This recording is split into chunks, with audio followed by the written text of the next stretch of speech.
اللهم صل على سيدنا محمد يا رب صل وسلم دائما أبدا على حبيبي.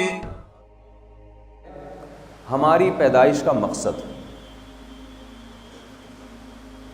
اسلام کے علاوہ دنیا میں کوئی بھی ایسا مذہب نہیں ہے، اسلام کے سوا دنیا میں کوئی ایسی قوم نہیں ہے جو آپ کو آپ کی پیدائش کا مقصد بتاتی ہو کہ ہم کیوں ہیں.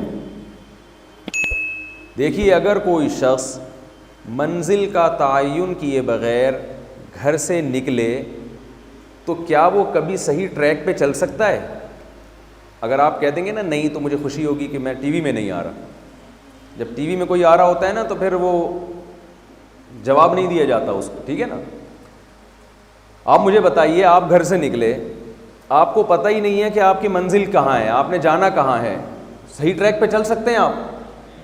نہیں چل سکتے. ہم دنیا میں آئے اور ایک وقت آئے گا ہم اس دنیا سے نکل جائیں گے. ایک شخص بس میں بیٹھا اور اسے معلوم ہے کہ ایک ٹائم کے بعد مجھے بس سے اتار دیا جائے گا. ٹرین میں بیٹھا، اسے معلوم ہے کہ ایک ٹائم کے بعد مجھے ٹرین سے اتار دیا جائے گا. جہاز میں بیٹھا، اسے معلوم ہے کہ ایک وقت کے بعد مجھے جہاز سے اتار دیا جائے گا. تو اسے پتہ تو ہونا چاہیے نا کہ میں اتروں گا کہاں. کیا خیال ہے؟ ایسے ہی جا کے ٹرین میں بیٹھ گیا اور پوچھ رہے کہ یہ جا کہاں رہی ہے، تو یہ ساری زندگی کنفیوژن میں گزارے گا کہ نہیں گزارے گا؟ تو اسلام کا سب سے بڑا احسان اور رسول اللہ صلی اللہ علیہ وسلم کا سب سے بڑا احسان انسانیت پہ یہ ہے کہ آپ صلی اللہ علیہ وسلم نے انسانیت کو اس کی پیدائش کا مقصد بتایا ہے. قرآن چونکہ نبی صلی اللہ علیہ وسلم پہ نازل ہوا اور نبی کے ذریعے ہم پر پہنچا. آپ کسی گورے سے سوال کریں، کسی بھی دنیا میں کوئی بہت بڑا لیکچرار ہو، آپ اس سے سوال کریں بھئی ہماری زندگی کا مقصد کیا ہے، وہ ہر سوال کا جواب آپ کو دے سکتا ہے، لیکن اس سوال کا جواب اس کے پاس نہیں ہے. یہ واحد قرآن ہے جو بتاتا ہے. وہ کیا کہتا ہے قرآن؟ الذی خلق الموت والحیات لیبلوکم ایکم احسن عملا. اللہ کہتے ہیں میں نے انسانوں کو اس لیے پیدا کیا، لیبلوکم، وہ اللہ تمہیں آزمانا چاہتا ہے کہ تم میں اچھا عمل کون کرتا ہے. تو ہماری اور آپ کی پیدائش کا مقصد کیا ہوا؟ یہ آزمائش ہے کہ ہم میں اچھا بن کے کون دنیا سے جاتا ہے اور برا بن کے کون دنیا سے جاتا ہے. یہاں تک بات سمجھ میں آئی آپ حضرات کے؟ تو یہ ہماری آزمائش ہے. اب اس کا ایک طریقہ وہ تھا جو پہلے مذاہب نے اختیار کیا. اچھا بننے کے لیے انہوں نے کہا کہ دنیا کو چھوڑ دو، جنگلوں میں نکل جاؤ اور جا کے اللہ کی عبادت کیا کرو. جو جتنی زیادہ عبادت کرے گا آخرت میں اس کا مقام اتنا ہی اونچا ہوگا. لیکن نبی صلی اللہ علیہ وسلم نے ہمیں یہاں بھی گائیڈ کیا کہ اچھے کی ڈیفینیشن یہ نہیں ہے کہ تم دنیا چھوڑ کے کہاں نکل جاؤ، جنگلوں میں، یا 24 گھنٹے کے لیے مسجدوں میں جا کے بیٹھ جاؤ. بلکہ آپ صلی اللہ علیہ وسلم نے صاف طور پہ فرمایا لا رہبانیت فی الاسلام، اسلام میں رہبانیت نہیں ہے، کچھ چھوڑنے کی تمہیں اجازت نہیں ہے. جس شعبے سے تم متعلق ہو اسی میں ایکسیلنسی پیدا کرو، اسی میں اچھا بننے کی کوشش کرو. میں اکثر ایک واقعہ لوگوں کو بتاتا ہوں. کسی میڈیکل کالج میں ایک لڑکا پڑھ رہا تھا، اس نے مجھ سے سوال کیا کہ آپ مجھے یہ بتائیے کہ اسلام میں میڈیکل کالج میں پڑھنے کی کیا فضیلت ہے. بھائی اسلام میں نماز کی فضیلت ملتی ہے نا، لوگ نماز پڑھتے ہیں. اسلام میں حج کی فضیلت ہے یا نہیں ہے؟ حج کرتے ہیں لوگ لاکھوں روپے خرچ کر کے. اسلام میں جہاد کی فضیلت ہے، بارڈر پہ لڑتے ہیں جا کے. تو میڈیکل کالج کی کیا فضیلت ہے اسلام؟ انہوں نے کہا مجھے تو کوئی ایسی حدیث نہیں ملی کہ نبی صلی اللہ علیہ وسلم نے فرمایا جو MBBS کرے گا اس کو یہ ثواب ملے گا. ہے بھائی، تو میں کیوں پڑھوں؟ میں نے ان سے کہا، میں نے کہا آپ نے کیا قرآن کی آیت نہیں پڑھی؟ من احیاها فکأنما احیا الناس جمیعا. جس نے ایک انسان کی جان بچائی اس نے گویا تمام انسانوں کی جان بچائی. تو آپ کیا سمجھتے ہیں کہ ڈاکٹر اس فہرست میں داخل نہیں ہے؟ ڈاکٹر اگر ایمانداری کے ساتھ پڑھے اور ایمانداری کے ساتھ علاج کرے تو اپنی موت سے پہلے پہلے وہ لاکھوں لوگوں کی زندگی کا ذریعہ بنتا ہے کہ نہیں بنتا؟ تو اسلام نے آپ کو میڈیکل کالج میں پڑھنے سے نہیں روکا. اسلام نے آپ کو کیا کہا ہے کہ اگر آپ میڈیکل کالج میں پڑھ رہے ہیں تو یہاں آپ کا مقصد پیسہ کمانا نہیں ہونا چاہیے, آپ کا مقصد انسانیت کی خدمت ہونی چاہیے. کل میرا بیان تھا ایک یونیورسٹی میں, ایک انسٹیٹیوٹ میں, جہاں طلباء زیادہ تر ACCA کر رہے ہیں, چارٹرڈ اکاؤنٹنٹ بنتے ہیں نا پاکستان میں. تو وہ مجھے کہنے لگے, ایک سوال ان کے ذہنوں میں بھی آتا ہے کہ یہ جو ہم علم حاصل کر رہے ہیں اس کی کیا فضیلت ہے.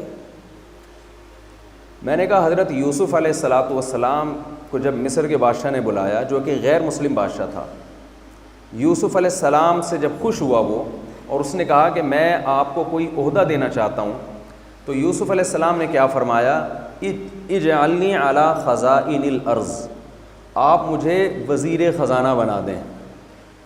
غیر مسلم ریاست ہے, اس میں اللہ کا ایک پیغمبر درخواست کیا کر رہے ہیں کہ مجھے آپ کیا بنا دیں, وزیر خزانہ. حضرت یوسف علیہ السلام یہ بھی کہہ سکتے تھے کہ مجھے ایک مدرسہ بنا کے دے دیں. یوسف علیہ السلام یہ بھی کہہ سکتے تھے کہ مجھے ایک مسجد بنا کے دے دیں. یوسف علیہ السلام اللہ کے پیغمبر, وہ یہ بھی کہہ سکتے تھے مجھے ایک حجرہ بنا کے دے دیں جہاں بیٹھ کے میں اللہ اللہ کیا کروں, اللہ کی عبادت کیا کروں. مدرسے کی اہمیت اپنی جگہ مسلم, مسجد کی اہمیت اپنی جگہ مسلم, لیکن پیغمبر صلی اللہ علیہ وسلم ایک وزارت مانگ رہے ہیں, وہ بھی ایک مشرک سے, غیر مسلم سے. اور یوسف علیہ السلام جیسے پیغمبر جن پر پوری سورت نازل ہوئی, قرآن میں کوئی کمپلیٹلی ایسی سورت نہیں ہے سورہ یوسف کے علاوہ جس میں ایک پیغمبر کا A to Z پورا واقعہ ترتیب کے ساتھ بیان کیا گیا ہو, سوائے سورہ یوسف کے. اتنے جلیل القدر پیغمبر اور غیر مسلم ریاست, غیر مسلم بادشاہ اس سے ریکویسٹ کیا کر رہے ہیں کہ مجھے کیا چاہیے, مجھے وزارت چاہیے. اور وزارت بھی کون سی, مجھے وزیر خزانہ بنائیں آپ. اگر اسلام میں رہبانیت کا کوئی تصور ہوتا, رہبانیت تو سمجھتے ہیں نا آپ لوگ, چھوڑ چھاڑ کے بس سب کچھ چھوڑ. لوگ سمجھتے ہیں کہ مذہبی بننے کے لیے یہ ضروری ہے کہ سب کچھ چھوڑ دو.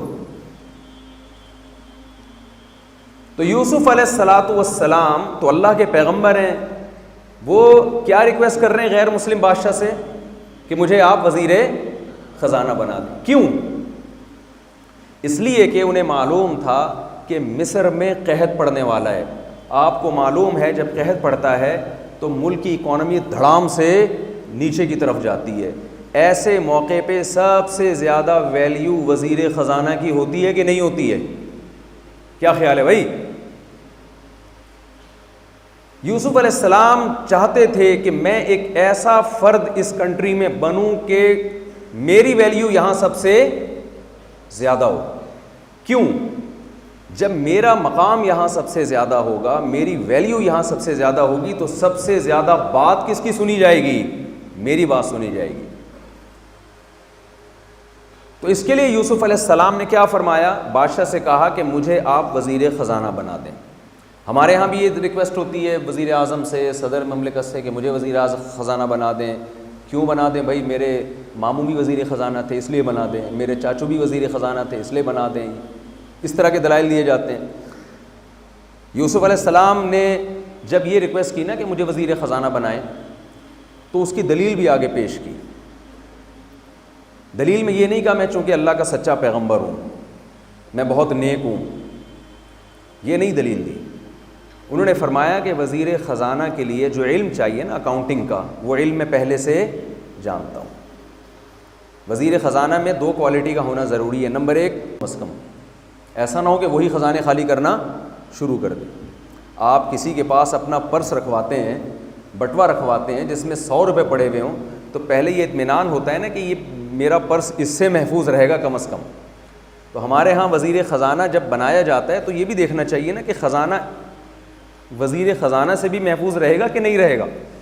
تو یوسف علیہ السلام نے کہا حفیظن, سب سے پہلی بات یہ کہ میں ایماندار ہوں, دیانتدار ہوں, میں خزانوں میں خیانت نہیں کروں گا. دوسری دلیل یوسف علیہ السلام نے یہ دی, علیم, میں یہ علم بھی جانتا ہوں کہ جب ملک کی اکانومی دھڑام سے نیچے جائے گی تو اس اکانومی کو اسٹیبل کیسے رکھنا ہے، یہ علم اللہ نے مجھے عطا کیا ہے۔ تو دو قابلیتیں تھیں یوسف علیہ السلام نے، یوسف علیہ السلام نے ان دو ایبلٹیز اور دو قابلیت کو پیش کر کے یہ مطالبہ کیا کہ آپ مجھے ملک کے خزانے میرے حوالے کر دیں۔ یوسف علیہ السلام کا ہدف کیا تھا؟ قرآن کی اس آیت، جو اس زمانے میں جو بھی آسمانی کتاب تھی، لِيَبْلُوَكُمْ أَيُّكُمْ أَحْسَنُ عَمَلًا، اللہ نے پیدا اس لیے کیا ہے، اللہ دیکھنا چاہتے ہیں تم میں سے کون اچھا عمل کرتا ہے۔ یوسف علیہ السلام جانتے تھے کہ اگر میں وزیر خزانہ بن گیا اس کنٹری کے اندر تو میں جتنا اچھا وزیر خزانہ بن کے اللہ کی نظر میں اچھا بن سکتا ہوں، اچھا عمل کر سکتا ہوں، وزیر خزانہ بنے بغیر میں اتنا اچھا اللہ کی نظر میں نہیں بن سکتا۔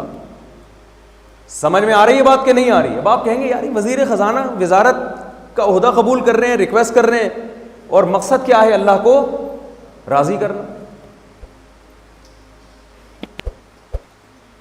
کیوں؟ یوسف علیہ السلام کو یہ بات معلوم تھی کہ اگر یہ کنٹری، یہ ملک کسی نااہل کے ہاتھ میں چلا گیا تو جب مصر میں 7 سال قحط پڑے گا تو کنٹری کا بیڑا غرق ہو جائے گا، لوگ بھوک سے مریں گے، یہ بھی مریں گے اور ان کے ارد گرد جتنے لوگ ہیں وہ بھی مر جائیں گے بھوک سے۔ یوسف علیہ السلام نے اس کنٹری کے لوگوں کو اور انسانیت کو بھوک سے مرنے سے بچانے کے لیے سارے خزانے کس کے ہاتھ میں لے لیے؟ اپنے ہاتھ۔ خواب آیا تھا نا مصر کے بادشاہ کو کہ میں نے 7 موٹی گائے دیکھی ہیں جو 7 دبلی گایوں کو کھا رہی ہیں۔ خواب کی تعبیر پوچھی گئی تو یوسف علیہ السلام نے تعبیر یہ بتائی کہ 7 سال تو مصر میں بارشیں ہوں گی، اس کے بعد 7 سال کے لیے قحط پڑ جائے گا، تو آپ کو پہلے سے اتنا اسٹور کرنا ہے، فیوچر کی پلاننگ کرنی ہے کہ مصر وہ 7 سال عافیت کے ساتھ گزار لے اور دنیا کی مدد بھی کرے۔ جب یوسف علیہ السلام مصر میں وزیر خزانہ بنے ہیں تو نہ صرف یہ کہ مصر میں لوگ بھوک سے مرنے سے بچے، بلکہ پوری دنیا سے تاجروں نے رابطہ کیا، لوگوں نے رابطہ کیا، بھئی اس وقت مصر کی گورنمنٹ ایسی ہے جن کے گودام گندم سے بھرے ہوئے ہیں، اس کے علاوہ دنیا میں کہیں بھی راشن نہیں مل رہا۔ تو یوسف علیہ السلام نے اپنے کنٹری کو بچایا بھی اور دوسرے ملکوں کی مدد بھی کی۔ ایک پیغمبر کی سیرت میں ہمیں یہ سبق ملتا ہے کہ آپ اچھا بننے کے لیے آپ کو کوئی شعبہ چھوڑنے کی ضرورت نہیں ہے، اس شعبے میں آپ اپنی نیت اچھی کر لیں تو آپ کا شمار اللہ کی نظر میں اچھے لوگوں میں ہو جائے گا۔ میں سمجھا پا رہا ہوں اپنی بات؟ بھئی آپ یہاں پڑھ رہے ہیں، یہاں شریعت کا حکم کیا ہے، نبی صلی اللہ علیہ وسلم کی تعلیمات کیا ہیں؟ وَيْلٌ لِّلْمُطَفِّفِينَ الَّذِينَ إِذَا اكْتَالُوا عَلَى النَّاسِ يَسْتَوْفُونَ وَإِذَا كَالُوهُمْ أَوْ وَزَنُوهُمْ يُخْسِرُونَ۔ تباہی بربادی ہے قیامت کے دن ان لوگوں کے لیے جو اپنا حق لینے کی باری آتی ہے تو حق پورا لیتے ہیں، جب حق دینے کی باری آتی ہے تو اس میں ڈنڈی مارتے ہیں۔ آپ پر یہاں ملک اور قوم کے وسائل خرچ ہو رہے ہیں، یہ آپ حق ہے جو لے رہے ہیں، لیکن قوم آپ سے بھی مطالبہ کرتی ہے کہ جس بیسس پر آپ کو یہاں آپ پر جو وسائل خرچ ہو رہے ہیں آپ ان معیارات پہ پورا اتر کے دکھائیں۔ اگر آپ اس معیار پہ پورا نہیں اترتے، آپ محنت میں سستی کرتے ہیں، آپ لاء کو فالو نہیں کرتے، آپ ٹیچرز کا احترام نہیں کرتے، اس کا مطلب اپنا حق لینے کی باری میں آپ تیز ہیں لیکن حق دینے کی باری میں آپ کیا کر رہے ہیں؟ گڑبڑ کر رہے ہیں۔ تو سب سے پہلے آپ نے اپنی زندگی کا یہ ہدف بنانا ہے کہ ہم اس دنیا میں ہیں کیوں، اور قرآن نے کیا کہا ہے؟ آپ کی آزمائش ہے کہ کون اچھا بن کے آتا ہے اور کون میرے سامنے برا بن کے آتا ہے۔ پھر اچھے کی ڈیفینیشن بھی اللہ نے خود بیان کر دی۔ بہت سے لوگ کہتے ہیں بہت اچھے ہیں، لیکن قرآن نے اچھے اور برے کو ڈیفائن بھی کیا کیا ہے؟ خود کیا ہے۔ قولوا للناس حسنا، لوگوں سے اچھی بات کرو۔